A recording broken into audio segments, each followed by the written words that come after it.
este planteo, de alguna manera, ya veo que se ha estado utilizando en redes sociales, ¿desde qué perspectiva? Y bueno, se necesitaba plata para una transformación educativa. ¿Sí? Se necesitaba.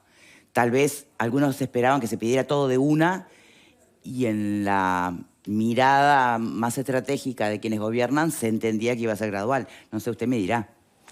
Nosotros lo hemos ido planteando de esa manera. Nosotros tuvimos una primera parte de la administración en donde tuvimos que volcar muchos recursos al tema de la pandemia y destinar muchos esfuerzos económicos y también humanos a atender esa situación de emergencia.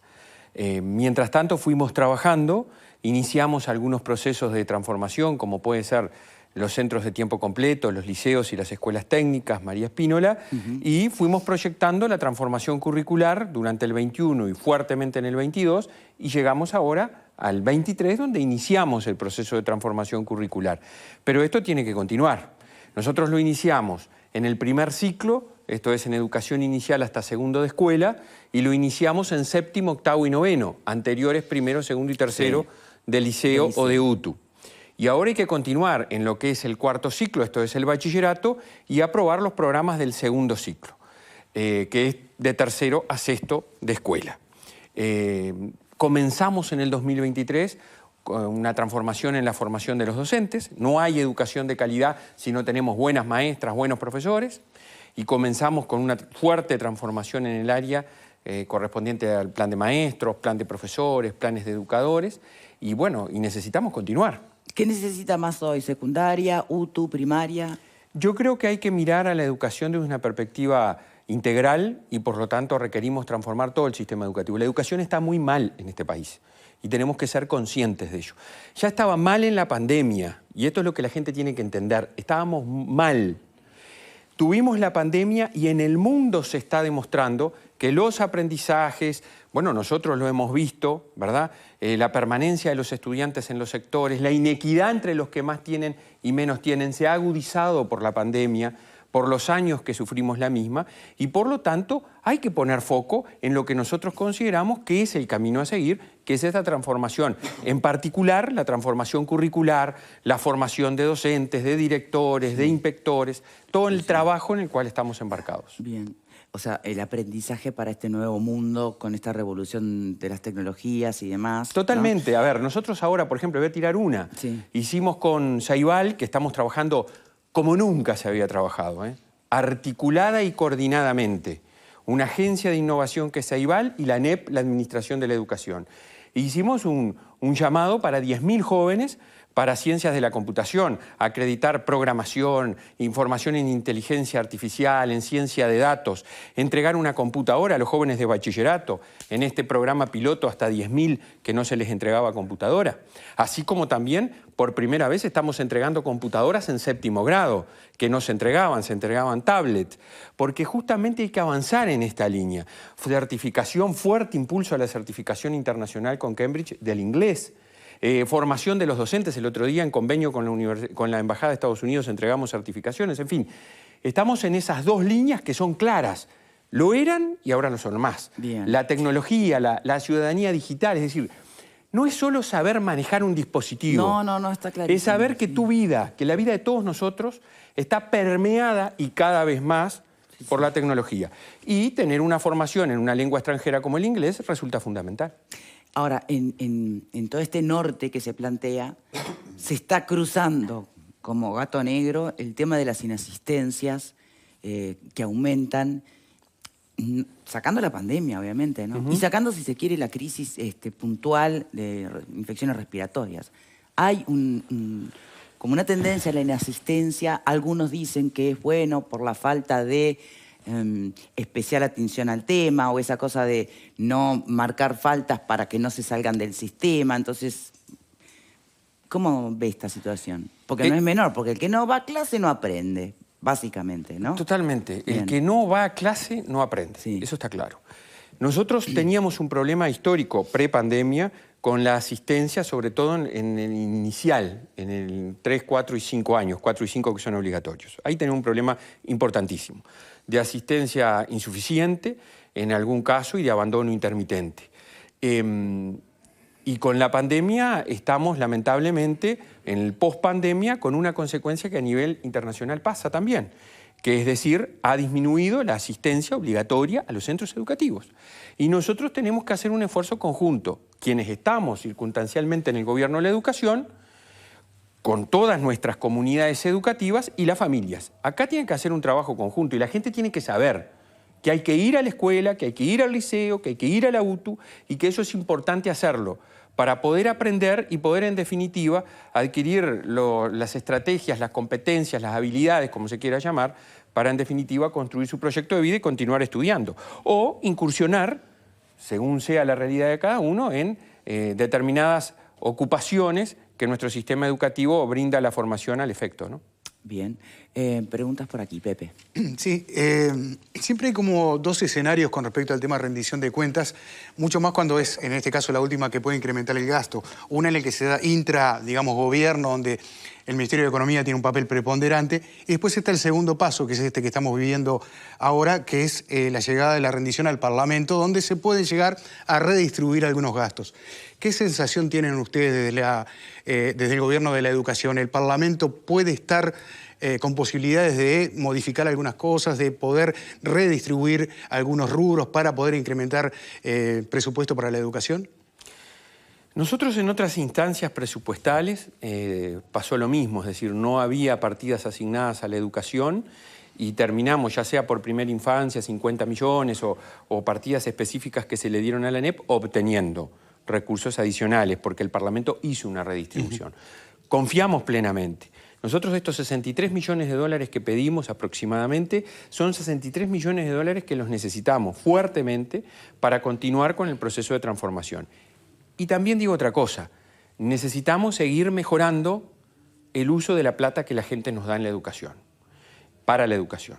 Y eso también es importante saberlo, porque nosotros somos conscientes que tenemos problemas estructurales que tenemos que mejorar, ya sea en la parte de funcionamiento propiamente dicho, como también en la parte de recursos humanos, asistencias, licencias, contralor de las mismas, etc. Pero, punto y aparte, precisamos recursos extraordinarios, por eso los pedimos. Pedimos, miren, y esto lo sabe la gente de la educación que hemos trabajado, pedimos lo mínimo que consideramos que debemos tener para seguir adelante. Bien, por acá, Marta. Sí, yo tengo dos preguntas. Una es, usted mencionó que había un nivel alto de ausentismo en 4 y 5 años. Esos niños obviamente son menores de edad. ¿Qué acción proactiva se toma desde la institución frente a esas ausencias o abandono de los cursos? Porque está vigente la obligación de los padres mandar a los hijos y la sanción por incumplimiento de esa obligación. Esa es una. Y la otra es, el otro día que estuvo acá la consejera Daisy Iglesias mencionó que había entre 10 y 11 millones que estaban dispuestos pero no estaban aplicados. ¿Qué pasó con eso? Esas son las dos preguntas.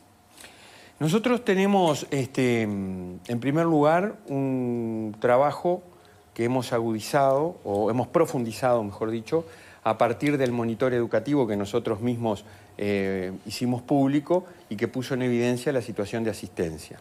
Ya se venían haciendo desde primaria trabajos y ahora lo hemos establecido a través de nuestras inspecciones departamentales, la Dirección General lo ha hecho, y con figuras como por ejemplo los maestros comunitarios, que hemos ampliado. Hay más maestros comunitarios de los que había cuando nosotros llegamos al gobierno. Y eso como estrategia de vínculo e interacción con la familia. Muchas veces pasa, y lamentablemente la asistencia es un problema que está en todos los sectores de la sociedad, pero muchas veces en los sectores de mayor vulnerabilidad, no exclusivamente, pero quizás ahí con más énfasis, la educación ha perdido el valor social que antes tenía. No solo en los niveles más desarrollados, digamos, en los más altos, de mayor edad, para ir ya más o menos incursionando en el proyecto de vida, sino también en lo que hace a los grados más bajos. Es decir, la educación como elemento no solo de aprendizaje, sino de socialización, de efecto humano en el niño que comienza a concurrir y que también derrama sobre la propia familia.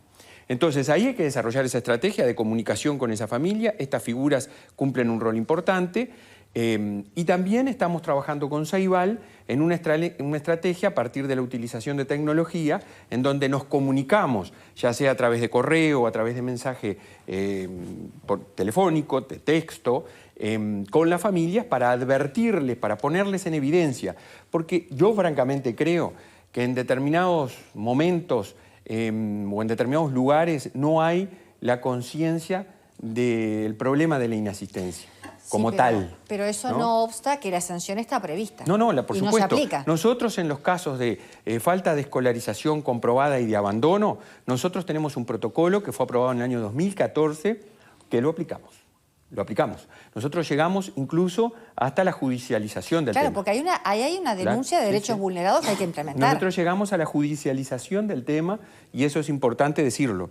Recurrimos muchas veces a la fuerza pública, es decir, a la policía comunitaria, y si no, acudimos... La educación en este país, a pesar de todo lo que se dijo, es obligatoria. Sí, claro. Y la obligación implica concurrir a los centros educativos. Y la Claro, sanción pero al no haber sanción... Es que tienen que hacer las denuncias. Nosotros la sanción que aplicamos es la propia vinculada a lo que es competencia nuestra.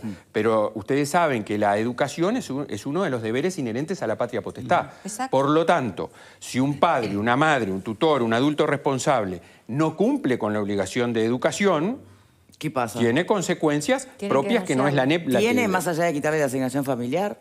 No, esa es una digamos, Por eso, una contraprestación administrativa pública. Perfecto, pero digo, ¿cuáles serían las consecuencias tangibles para... Y ¿Cuántos acá hay varios conocemos que no? abogados. Es la denuncia de derechos vulnerados. Claro, sí, bueno, pero de ahí a que pase algo... Y bueno, no, o sea, a ver, la pregunta es tal vez ¿cuántas denuncias se hicieron? por lo menos que se active... Hubo denuncias. ¿Hubo Que denuncias? se active todo lo que Nosotros, tiene para en la ofrecer el mayoría- Estado en, no sé, Es que hay, Mides, por que los ejemplo, ¿no? En la intima a los intervención del padres núcleo y familiar. El problema no es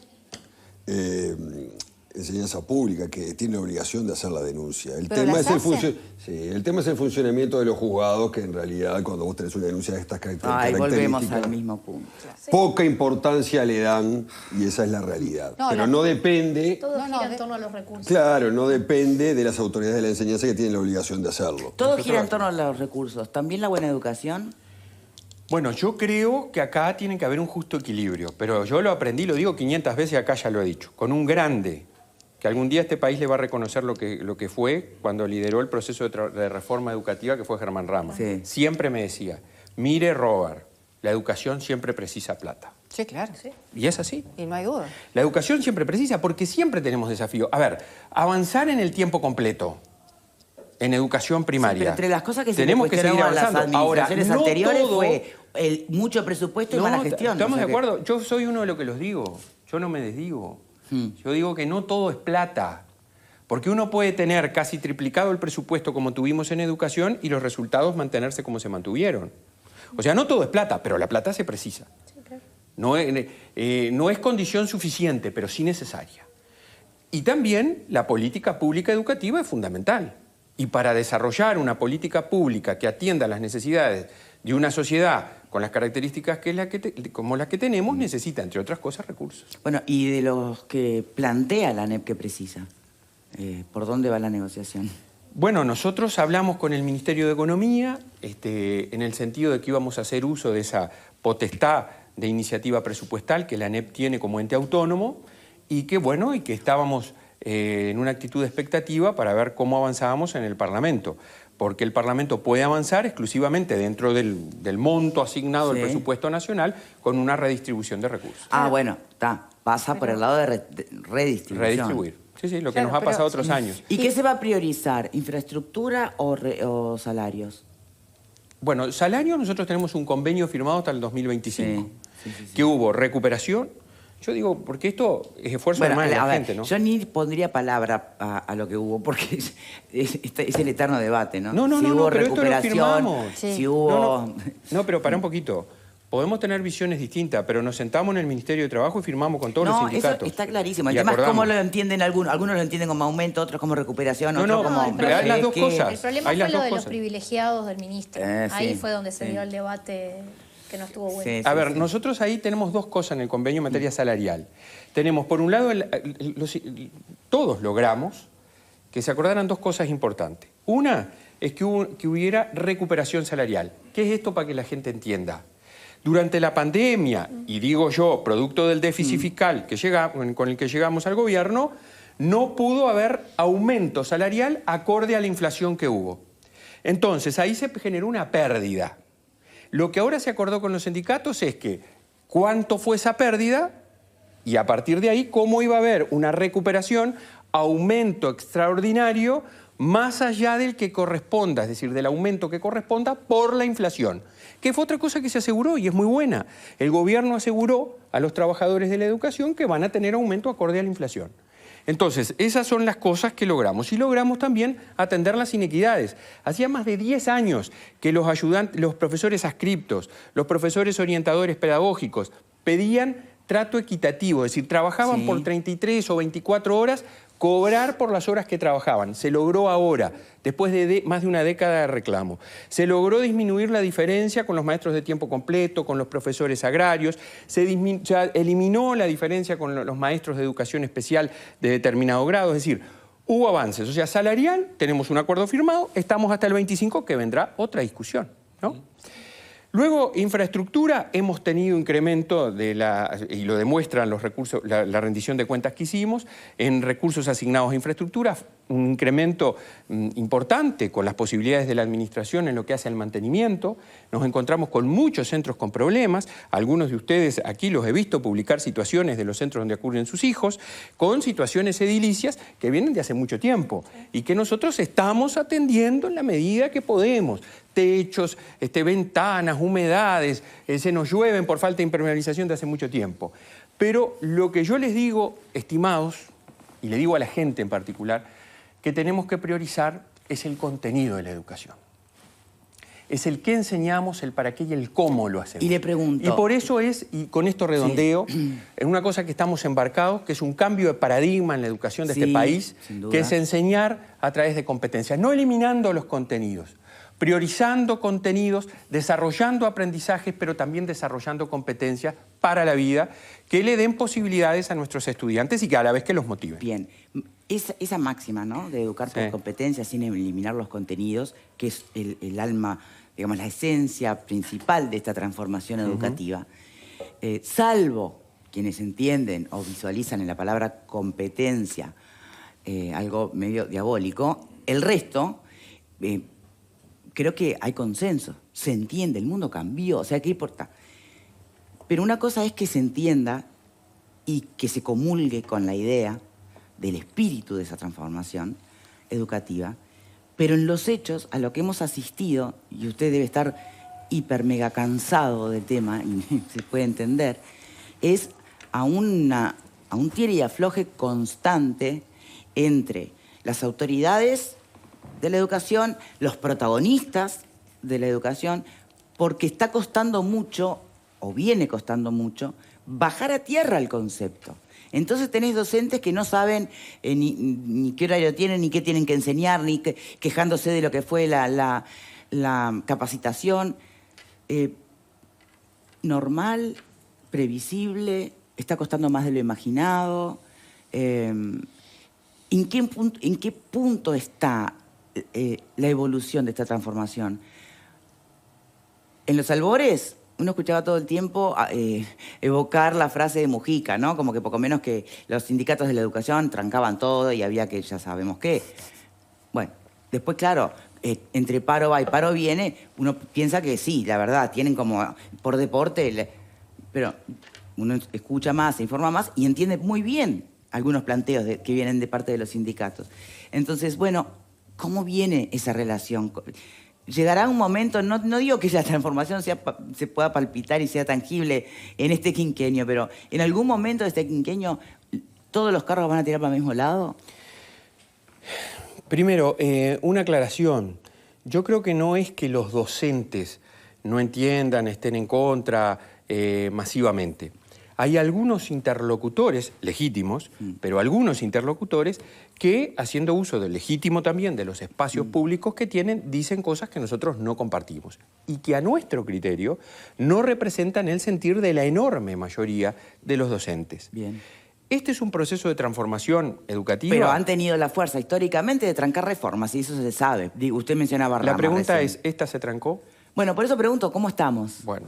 ¿Trancado o ¿comenzó? no? No. Ahora, ¿qué tan bien viene rodando? ¿Cuándo vamos a Bueno, estar alineando ustedes los recuerdan que esfuerzos? tuvimos pronósticos catastróficos que el año no iba a comenzar. Sí. Que iba a ser terrible, que la situación iba a estar desmadrada, como se dijo por algún lado. Sí. El año comenzó y comenzó con las dificultades propias del año y propias de un proceso de transformación y de cambio sustantivo.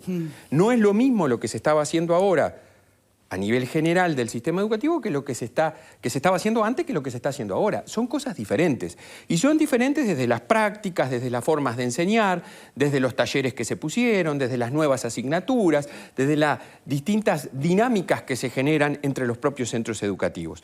Es un proceso de construcción paulatino en el cual estamos avanzando. Dicho eso, digo, hay reclamos que son legítimos y que nosotros estamos con oídos atentos para atenderlos. Hay otros que no lo son. Entonces, en ese justo medio que tenemos que estar desde el lugar que ocupamos, creemos firmemente que el país ha comenzado un proceso de transformación educativa que es lo que se venía hablando hace mucho tiempo. De hecho, ustedes verán que si bien hay una oposición a la transformación, es una oposición retórica, es decir, es una oposición que dice, bueno, las competencias mercantilizan, la educación se privatiza, se subordina al mundo del trabajo. Y yo le digo muchas veces, yo a veces cuando escucho se subordina al mundo del trabajo, que es falso.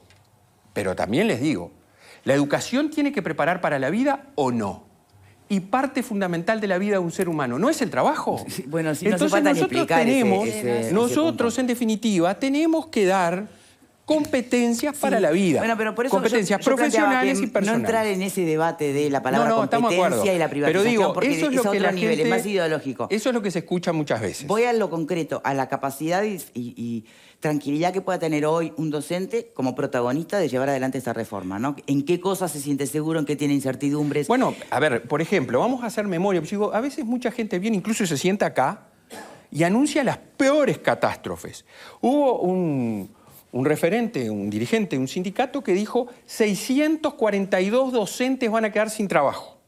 Lo cuantificó. Yo digo, pero ¿cómo pueden cuantificar con esa meridiana claridad? Y bueno, yo, ¿hubo desempleos masivos? ¿Quedó gente sin trabajar en el Uruguay como se anunció? No, no pasó.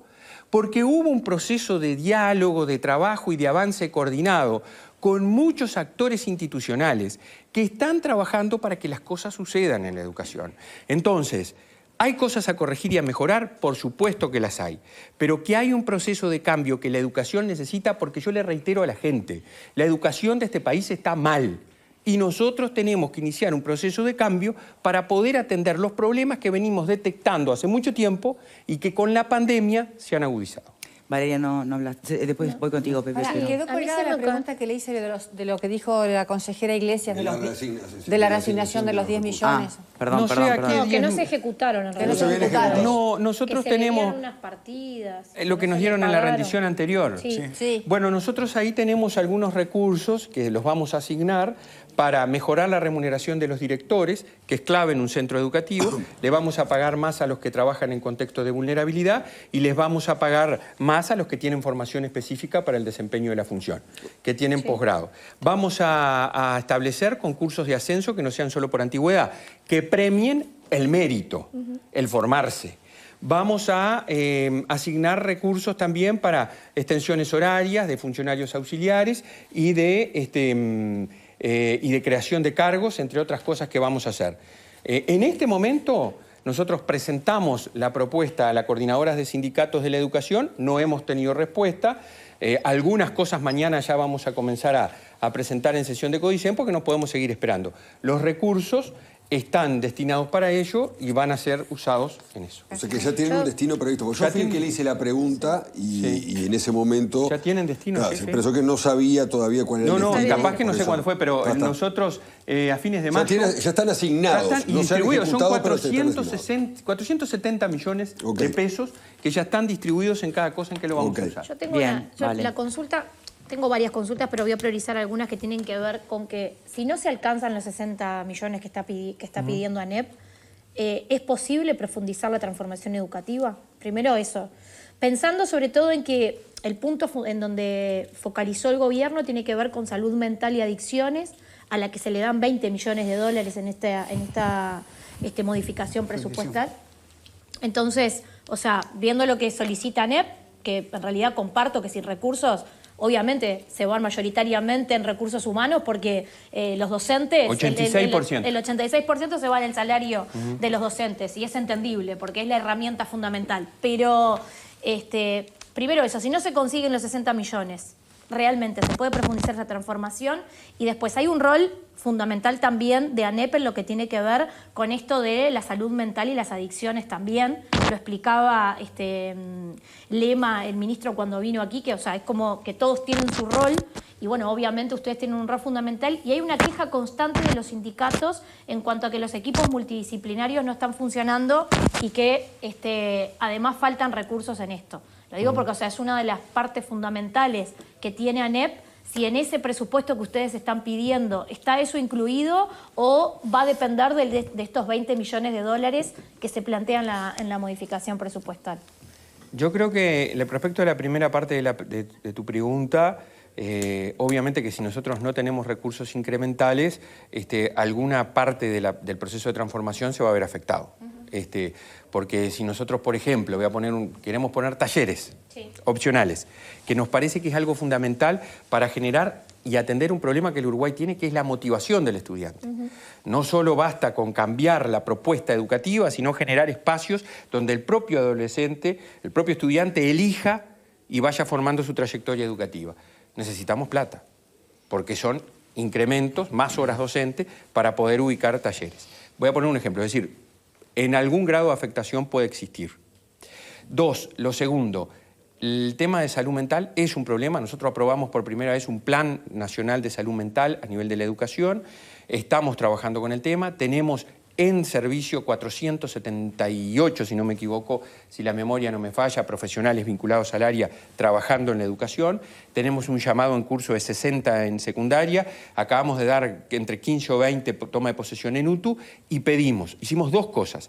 De esos 470 millones que él hablaba, que le preguntó a la consejera, que distribuimos, 82 van para equipos multidisciplinarios y acompañamiento a estudiantes. Y pedimos 270 millones extraordinarios para equipos multidisciplinarios, figuras pedagógicas de acompañamiento y psicólogos y asistente social. Sabiendo una cosa que seguramente vamos a estar todos de acuerdo. Nuestra competencia es la enseñanza, la educación, ¿verdad? Pero nosotros tenemos que advertir determinadas situaciones, tener una actitud preventiva, hacer un primer abordaje y poder derivar. Sí. Y para eso precisamos profesionales que acompañen a nuestros equipos docentes. Sobre todo los adolescentes, ¿no? Totalmente. Que, o sea, bueno, mire, le puedo compartir un mensaje que me llegó. Sí. Por ahí no digo de dónde, cuál es la institución, porque, pero se lo digo después a usted que Perfecto. Tiene que saberlo. ¿Sí? ¿De qué transformación me habla Robert Silva? Justamente hoy llamé a la institución en cuestión, que va mi hijo, porque me dice que está desmotivado y no quiere estudiar más. Llamo para ver si entre ellos y yo podemos lograr que no se desvincule. Resulta que en la institución no cuentan con equipo multidisciplinario y resulta que la escrita no sabe ni siquiera el alumno o el nombre de quien le estaba hablando. Sus últimas palabras fueron, ojalá que no deje de estudiar. Nunca me dijo, vamos a hablar con él, vamos a hacer todo lo posible para que no deje. Nada, me siento totalmente sola remando con un joven de 17 años. Le pido disculpas a la mamá si en el centro educativo de que se trate actuaron así, porque actuaron muy mal. Bueno, después le voy a decir cuál es. Un centro educativo tiene diversas estrategias pedagógicas y humanas para mantener el vínculo con el estudiante. No se precisa tener un psicólogo o un asistente social. Lo sabemos los docentes. Bueno, pero tampoco una escrita que conteste, che, suerte. No, por supuesto que no, porque parte del rol de un profesor adscripto es justamente de ser, por eso digo, no sé si fue así, de ser así, es la palabra pido de la disculpas señora, ¿no? Porque la institución educativa actuó mal. Una institución educativa tiene que proteger la trayectoria, tiene que extremar los controles, como se hace en la enorme mayoría, para mantener el vínculo con el estudiante y su familia. O sea que agradezco cuando terminemos para poder actuar. Sí, cómo no, por favor. Pablo. Bueno, teniéndolo acá, le tengo que hacer la pregunta que hoy en día todos los uruguayos se están cuestionando. A ver. Yo sé que depende del Ministerio de Salud Pública, pero ¿no existió la oportunidad de avisar antes a la población el adelanto de las vacaciones de julio? porque fueron bastante sobre la fecha y eso claramente ocasionó determinados perjuicios de organización y demás. Nosotros, yo no estaba en el país y comencé a tener intercambios con el Poder Ejecutivo sobre el fin de semana. Y a partir de ahí comenzó a evolucionar porque la cuestión era adelantamiento de las vacaciones, quizás no tanto como se terminaron adelantando, y luego fue otra, y hablamos con los responsables del área de salud y priorizamos la salud en el entendido de que había una situación de emergencia vinculada a las internaciones y a contar con, voy a decirlo como me sale decirlo, con los respiradores, con la asistencia para la respiración de muchos niños de primera infancia y de los primeros grados de primaria que estaban en una situación compleja.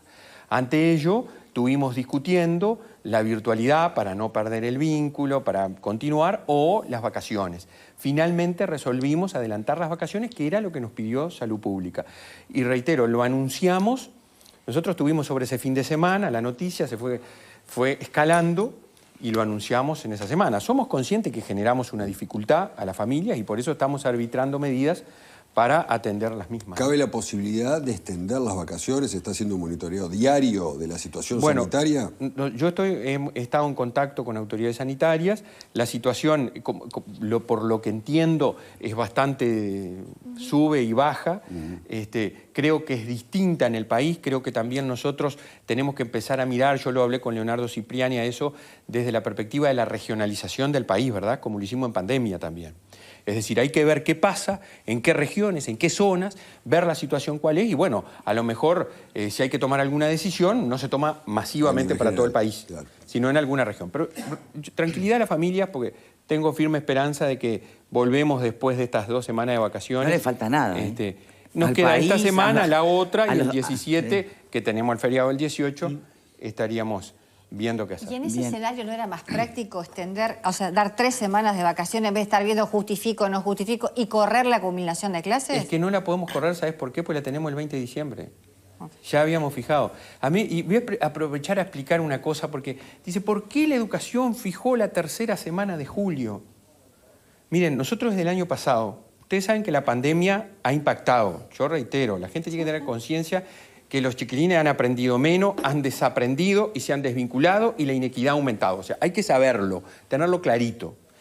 Entonces nosotros dijimos, bueno, Uruguay, que es el único o de los pocos que tiene toda la semana de turismo con interrupción de las clases, vamos a generar un periodo más extenso de presencialidad, de continuidad de los aprendizajes y llevamos las vacaciones a la 2ª y 3ª semana y primaria solicitó la 2ª semana de esas 2 para tener vacaciones.